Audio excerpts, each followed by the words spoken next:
He took the doll and has been playing with it this whole time, though. Nina's perception of her is turned upside down. Although the two mothers actually have a fair deal in common, The late summer sun scorched the glass walls of the legendary Chateau Marmont in Los Angeles, that curious halfway house of Hollywood where the rich and restless come to retreat when they want to escape the constant gaze of the paparazzi, but still wish to remain close enough to be noticed if their careers demand it. And within room 702, Dakota Johnson sat cross-legged by the window, an espresso cup balanced in her hand, her eyes fixed on Sunset Boulevard, though her mind was 1,000 miles away. Her expression deceptively calm, but her heart in turmoil. For across the room, Sam Heughan, her secret lover for nearly 10 months, moved methodically about the space, packing his bags after their discreet Parisian holiday. His tall frame moving with the quiet certainty of a man accustomed to carrying his burdens in silence. Their affair had begun almost accidentally at an after-party during the 2024 Venice Film Festival. A moment when two lives from vastly different orbits collided.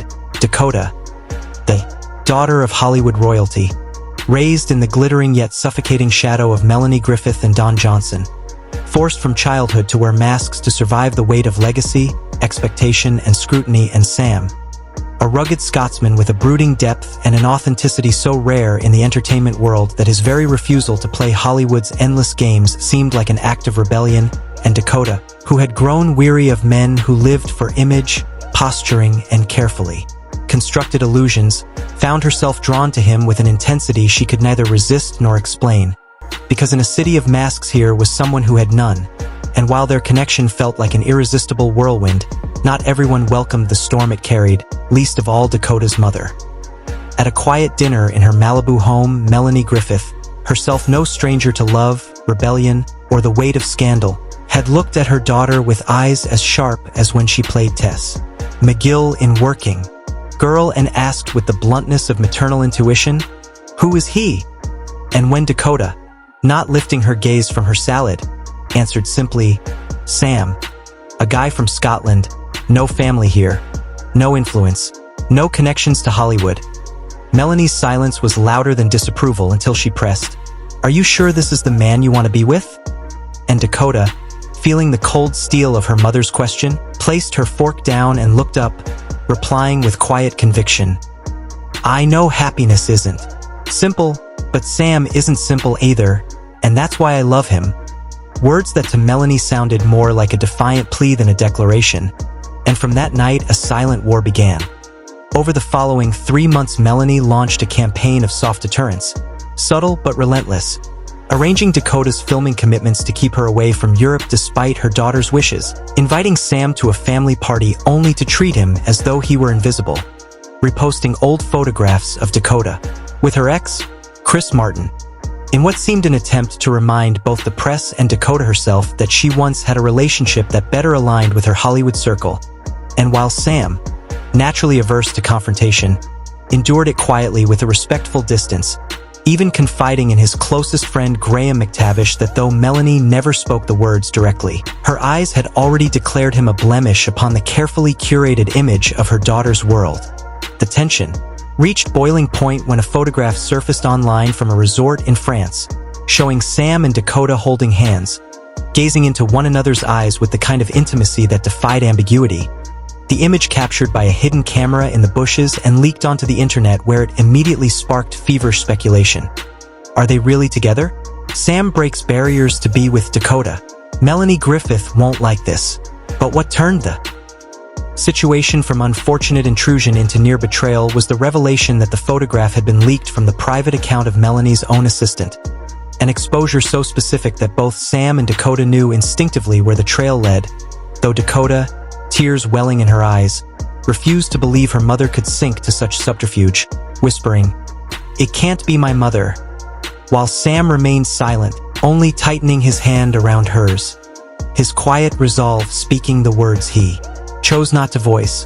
And then came the breaking point, September 4th, 2025, when Sam, who had long resisted speaking of his personal life publicly, uploaded a photograph of a sunset over his hometown on the Isle of Skye, accompanied by a caption longer and rawer than any he had ever written, in which he declared, "I've always avoided talking about my personal life, but this time I have to say it.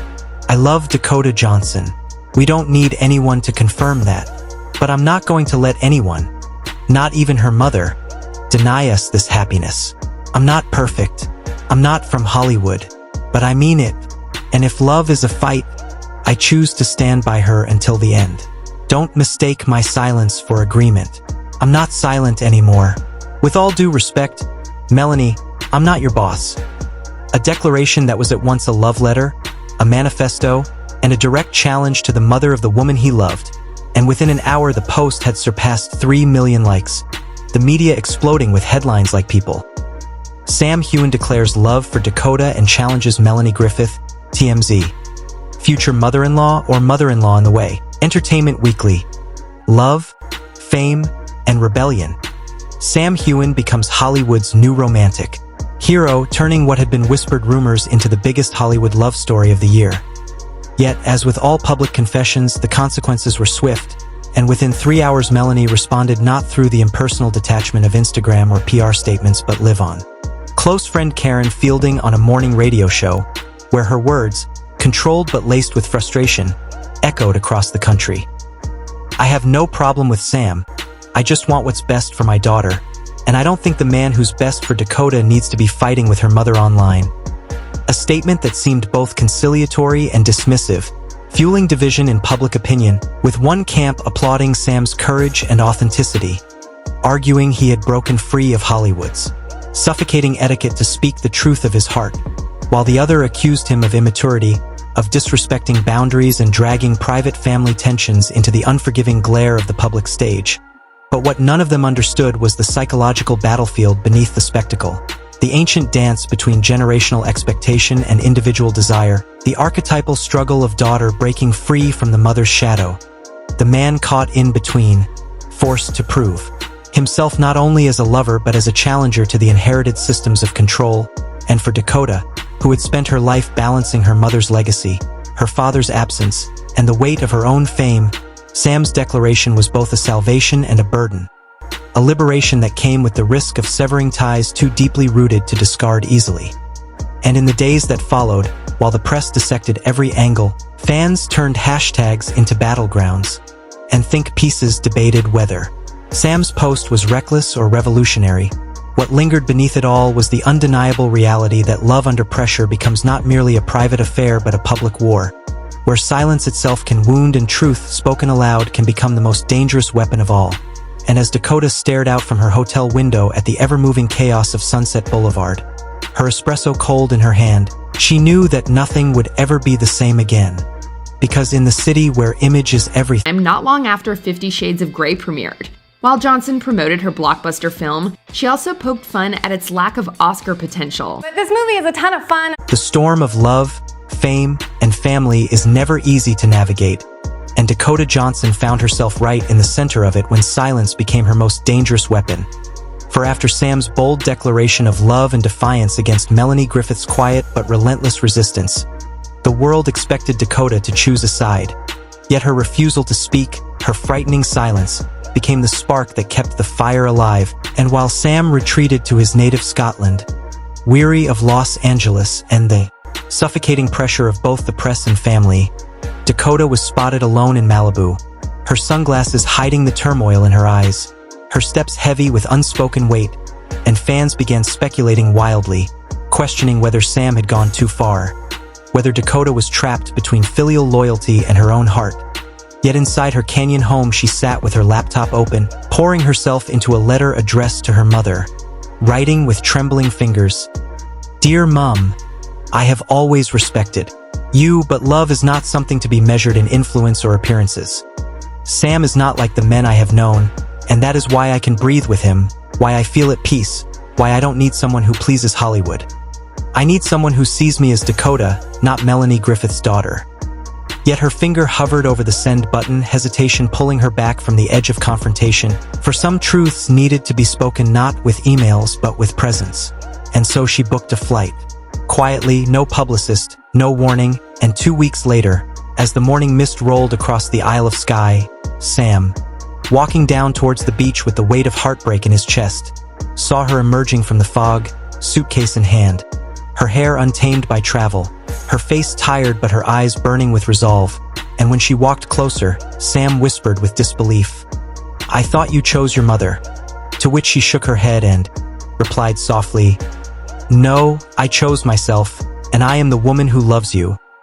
And in that moment, with the wind sweeping across the heathered hills, the months of silence, of accusation, of intrusion, melted away as they embraced for a long time, holding on as if the world could not tear them apart again.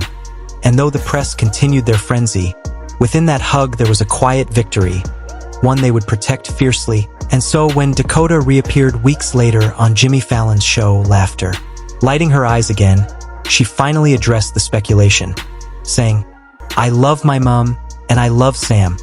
They don't need to love each other, they just need to respect my choice." And though Jimmy pressed her with, "And do they?" she paused thoughtfully before answering, "No, but I think they will," planting a seed of hope in a public that had grown addicted to this family drama. And that hope bloomed unexpectedly at her father Don Johnson's birthday party, where Sam and Melanie, seated at the same table, avoided one another for half an hour until Melanie, glass of champagne in hand, finally broke the silence, her voice lower, less sharp, admitting, "I was the woman Dakota is becoming, rebellious, proud, unwilling to be controlled, and perhaps I forgot she needed to fall to rise again.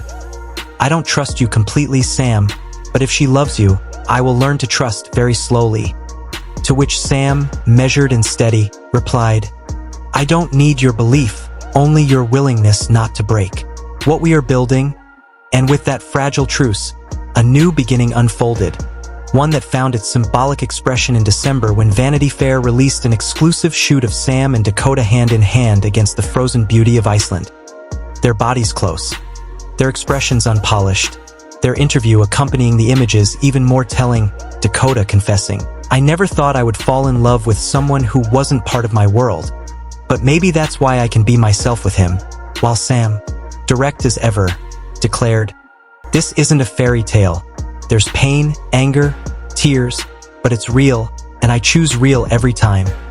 And on Christmas Eve, as if the years